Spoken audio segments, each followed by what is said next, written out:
Hey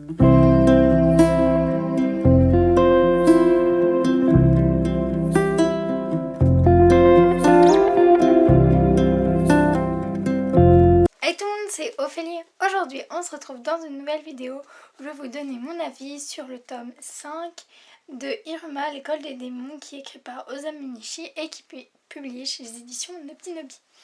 Alors, pour ceux qui n'ont pas vu mes autres vidéos et qui veulent un peu savoir mon avis, je vous mets le lien du tome 1 dans le petit et n'hésitez pas à cliquer si vous ne l'avez pas vu.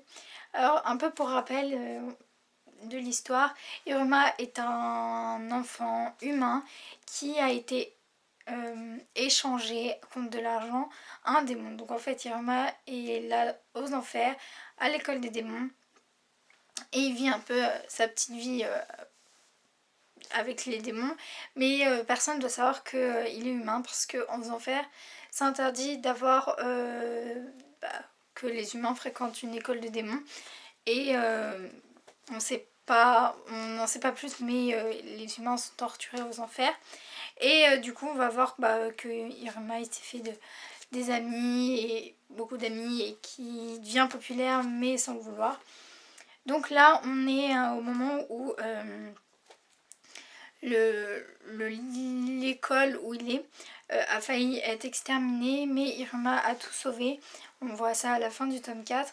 Et du coup on va un peu voir comment ça se passe, comment les professeurs vont un peu enrouler toute cette histoire et ne pas dire la vérité, et comment Iruma, sa cote de popularité va exploser. C'était vraiment une très bonne histoire. On va aussi avoir le point de vue de d'autres personnages, et ça c'est vraiment cool. Bon, les illustrations sont toujours aussi belles, et franchement ils sont vraiment... Voilà, je les ai beaucoup aimés.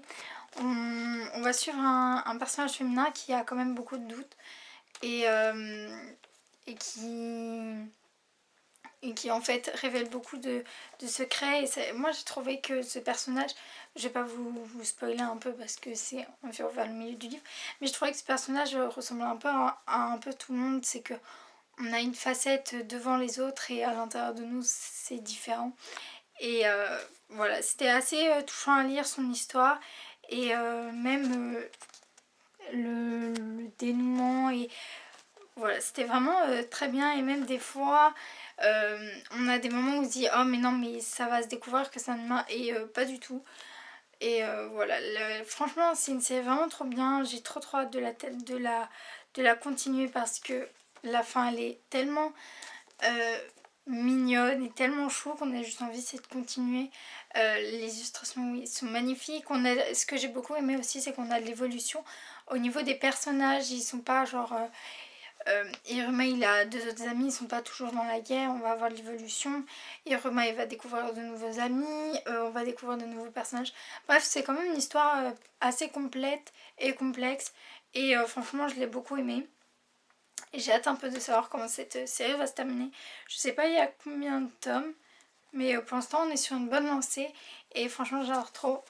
La petite image derrière, je la trouve vraiment trop mignonne. Genre juste le style du dessin. Et voilà, donc il est vraiment trop bien ce livre, je l'ai beaucoup aimé.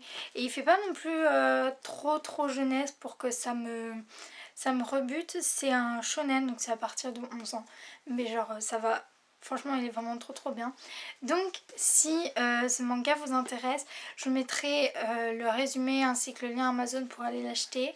Je vous mettrai aussi toutes les informations à savoir dessus. Donc, n'hésitez pas à me dire en commentaire si vous avez commencé cette série, si vous avez lu le 5e tome, si vous a plu ou non. N'hésitez pas à liker et à partager cette vidéo si elle vous a plu, à vous abonner à la chaîne. Et moi, je vous dis à bientôt pour une nouvelle vidéo.